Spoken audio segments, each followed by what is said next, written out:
C'est lui qui décide, donc il brime ou il limite les chevaux. Il les oriente.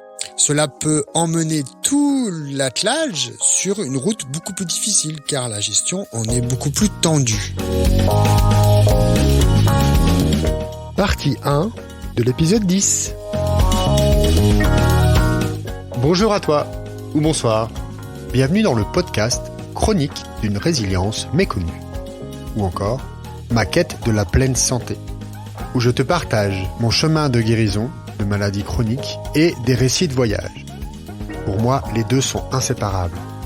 J'ai investi beaucoup d'années de recherche et d'expérimentation pour retrouver enfin ma pleine santé et ma liberté.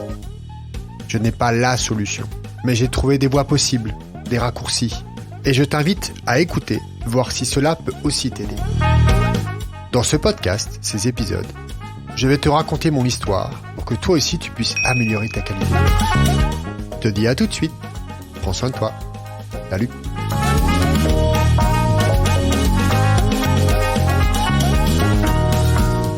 Dans l'épisode précédent, j'ai abordé l'idée de l'allégorie de la calèche, quand j'ai évoqué les travaux de Gurdjieff par rapport à mon évolution sur le parcours et aussi parce que vraiment au quotidien, il y a vraiment beaucoup à apprendre de cette idée-là.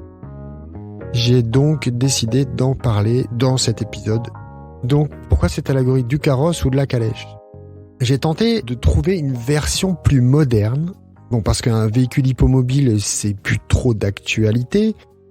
Je me suis vraiment dit, ok, comment je peux trouver une autre image qui pourrait illustrer ces notions-là.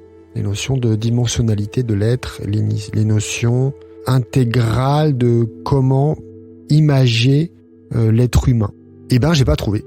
Alors, cette allégorie est vieille. D'après certains textes, Platon a été le premier à en parler dans le mythe de Phèdre. On connaît bien Platon avec ses mythes, surtout celui de la caverne. En tous les cas, c'est celui qui est reconnu, bien reconnu maintenant. Et bon, ce mythe a aussi été repris, surtout plus récemment en Occident, il me semble, par Gurdjieff, qui est un maître érudit, guide spirituel.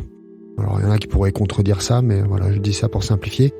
Un grand mystique qui est né dans la fin du 19e siècle et qui est mort un peu après la Deuxième Guerre mondiale en France. Et Michel Odoul, qui est contemporain. Donc, il y a plusieurs versions. Et alors, pour qu'on soit d'accord sur la version du véhicule hippomobile, je vais publier sur les réseaux avec ce podcast, avec cet épisode, une version qui me semble assez cohérente pour que tu puisses toi aussi imager ou voir l'image et imaginer les connexions que je vais exprimer. La base de cette allégorie présente un chemin de terre, une calèche, un cocher, les chevaux et le passager. Donc le premier point, c'est le chemin de terre, qui est rarement lisse, en fait, et qui présente forcément des cailloux, des bosses, des trous, et aussi à certains endroits, des ornières et des fossés, qui peut avoir en fonction de l'endroit où tu te trouves, où l'on se trouve sur la terre, proche de forêts, dans les plaines, sur du plat, proche de rivières, hémisphère nord, hémisphère sud, en montagne, à la campagne, au bord de la mer, etc. Effectivement, les intempéries et le climat est différent, donc il y aura une interférence, il y aura un impact sur la qualité de ce chemin. Donc c'est le chemin sur la terre, c'est le chemin que l'on emprunte. J'ai fait déjà référence à ce chemin de vie, ce chemin de transformation, ce chemin d'évolution, le chemin que l'on emprunte chacun, chacune dans notre vie terrestre. Et donc on parle bien de ce chemin-là en fait, sur lequel le véhicule hippique, le carrosse ou la calèche va avancer. On comprend bien ce que sont les pierres, les trous, les bosses, ce sont les aléas de la vie. Il y a aussi donc le fossé, les bas-côtés. Il représente le cadre, ce que l'on voit aussi comme cadre de la société, mais ce que je vois aussi comme cadre de la vie, les lois de la vie, celles qui sont liées à notre condition d'être vivant, d'être humain. Et parfois il y a un arbre sur ce bas-côté. Et c'est le genre d'événement qui arrête net. Mais en général, il est préférable donc que le carrosse reste sur le chemin et en considération des règles du vivant, des règles de l'être vivant, de l'humain. La santé, l'alimentation, la connexion sociale, les lois universelles, évidemment.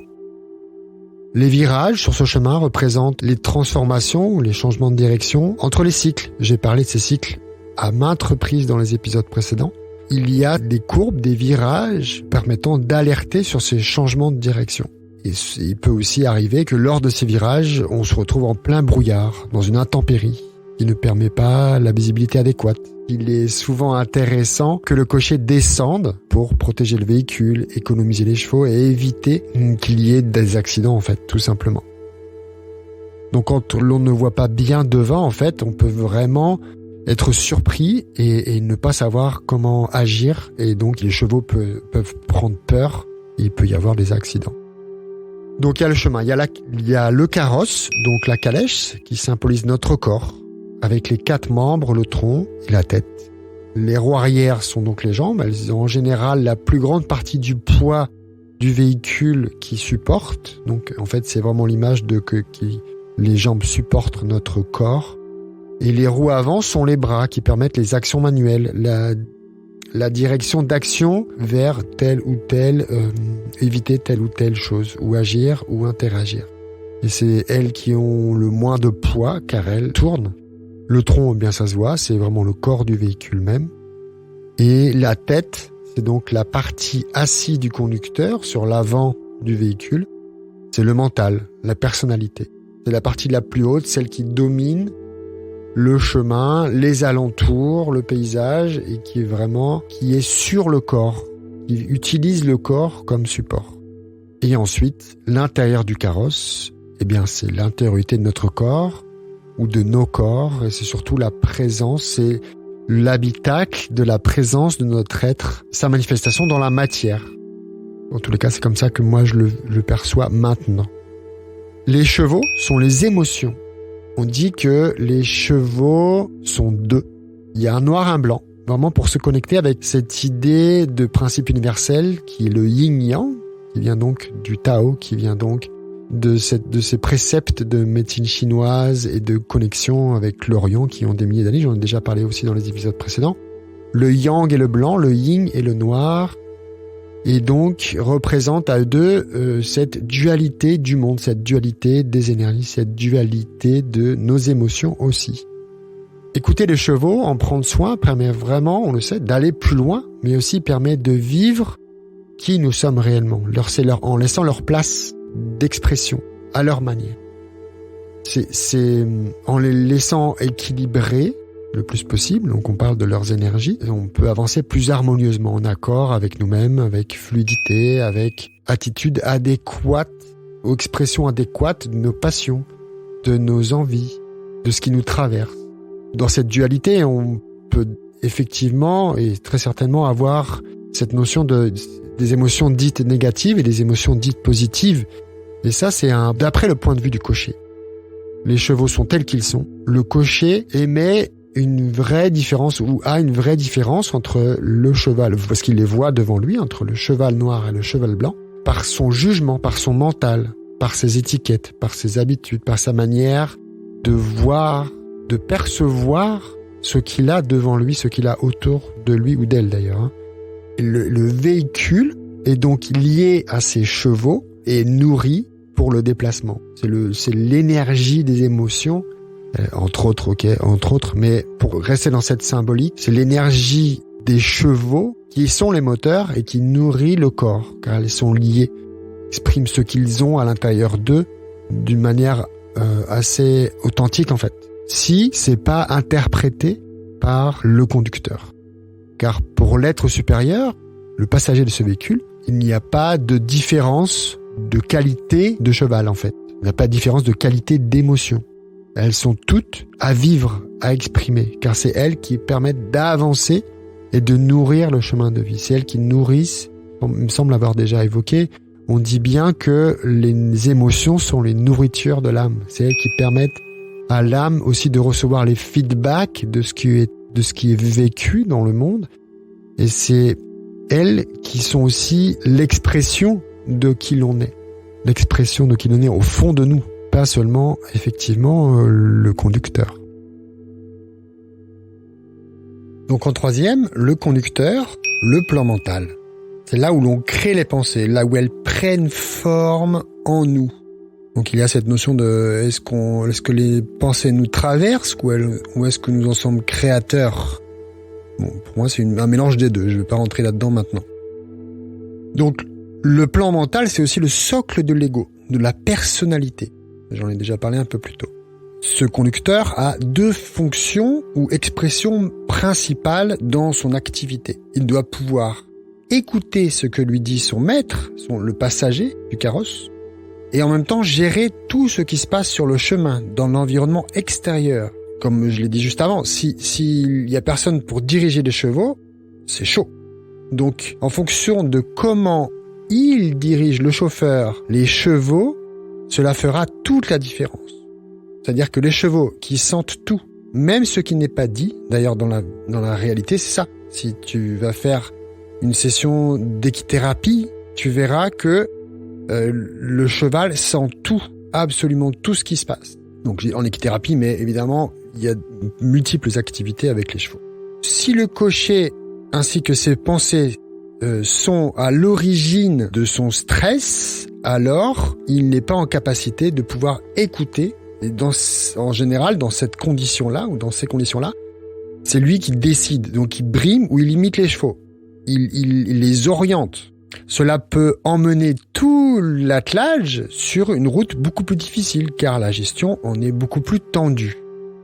Et à l'opposé, il n'est pas jouable non plus que le conducteur lâche complètement sa vigilance, car ça peut devenir n'importe quoi. L'attention vraiment du conducteur est clé pour diriger avec justesse, pour agir en fonction des aléas du chemin, en fonction de l'intempérie, des trous, des bosses, des virages, des courbes, etc. Les chevaux, ils vont aller de toute façon vers l'avant à partir du moment où ils sont animés de toute façon par leur essence, par qui ils sont. Émotion et motion. Je vais en parler un peu plus loin. Donc, le cocher, le conducteur, il doit écouter ce qu'on lui demande et agir en fonction de ce qu'il voit et ce qu'il capte de son environnement. Donc, c'est pas toujours simple. Parce que la connexion dans notre société, dans notre individualité à chacun, la connexion avec l'âme, l'espiritu. D'ailleurs, je parle pas de l'esprit, attention, dans la conscience collective de la langue française, j'en parle dans l'épisode 5, je parle pas de ce dont on exprime en tant qu'esprit. Je fais pas l'amalgame entre esprit et mental. Et l'espiritu, la conscience supérieure, l'âme qui est derrière, c'est lui qui sait aussi quelle est la direction à donner. C'est lui qui sait où ça va. Et en fait, l'arrivée, elle est pour tout le monde pareil. C'est rallier la prochaine étape. Retrouver tous les autres êtres, avec très certainement et très probablement un changement d'état, qui est laisser tout cet attelage, laisser le corps, pour que le passager, l'être supérieur, ou comme toi tu veux l'appeler, en fait, ça dépend vraiment de ton champ lexical, il descend de ce carrosse et va retrouver son chemin là où ça lui semble correct. Apostrophe littéraire. Je parle de bouquins, quoi. Cette semaine, j'ai envie de vous parler d'un livre que j'ai lu un peu plus tard, mais qui est très connecté avec ce dont on parle maintenant, ou du moins le début de ma connexion avec les enseignements de Gurdjieff. C'est un livre intitulé « Notre vie avec Gurdjieff », qui a été écrit par Thomas et Olga de Hartmann, qui ont été un des couples les plus proches de Gurdjieff, et ce, dès le début du 19e siècle, en Russie. Le livre explore la vie de Gurdjieff dans ses débuts, en tous les cas en Russie et dans les pays de l'Est, où ses enseignements ésotériques ont réellement influencé la vie de l'auteur, Thomas de Hartmann. Il met en lumière les concepts des enseignements spirituels et ésotériques. D'après mes souvenirs, Thomas de Hartmann raconte vraiment l'engouement ou l'appel de cette réponse au mysticisme qu'il a pu ressentir vraiment dans la présence de Gurdjieff avec son charisme, une emprise et une profondeur dans sa quête spirituelle. C'est un livre qui a été édité la première fois, d'après mes recherches, en 1968. Il a été aussi réédité en 2004. J'ai bien aimé ce livre au départ pour ma connexion. Ça m'a vraiment interpellé rapidement. J'ai lu d'autres livres de Gurdjieff dont je reparlerai ultérieurement. Donc, de Hartmann était un compositeur pianiste et c'est d'ailleurs avec lui que Gurdjieff a composé, je ne sais pas si la totalité, mais en tous les cas une grande majeure partie de toutes ses œuvres de musique et ses mouvements de danse. Donc le passager de ce carrosse est l'âme ou le spiritu ou la conscience supérieure. En fait, ce sont des notions, peu importe l'étiquette ou le nom qu'on utilise, d'ailleurs, prends vraiment, comme je le disais, celle qui te correspond. L'important est que pour toi, la notion ou l'amplitude de conscience des valeurs qui sont intégrées à cette expression, à ce mot que tu utilises, soit des plus élevés de la conscience de la vie, de la dimension spirituelle ou de l'univers ou de Dieu ou comme tu veux. Cette conscience supérieure, en fait, c'est l'unique partie de nous qui sait, qui connaît la direction, l'objet final de notre existence.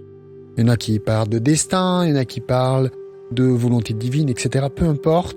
L'important, c'est que pour toi, ça ait du sens et que ce passager qui a cette conscience globale puisse transmettre au conducteur la voix intérieure, la voix de conscience de soi.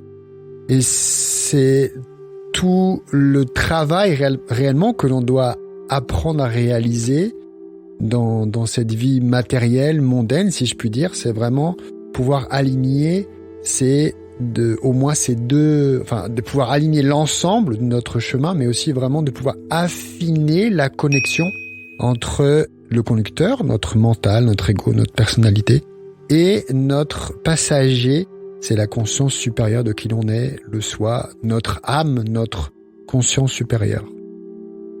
Il y a de l'intérêt si réellement les chevaux aussi avancent. Donc plus on avance avec clarté, vu que c'est l'être intérieur qui sait la direction, qui connaît la direction, si c'est bien transmis, les chevaux peuvent avancer avec plus de clarté, avec plus d'attention et de soin pour suivre les passions, les appels, les envies, ce qui nous nourrit. Sinon, en fait, on stagne et on n'avance pas, donc on ne se nourrit pas, et etc., etc.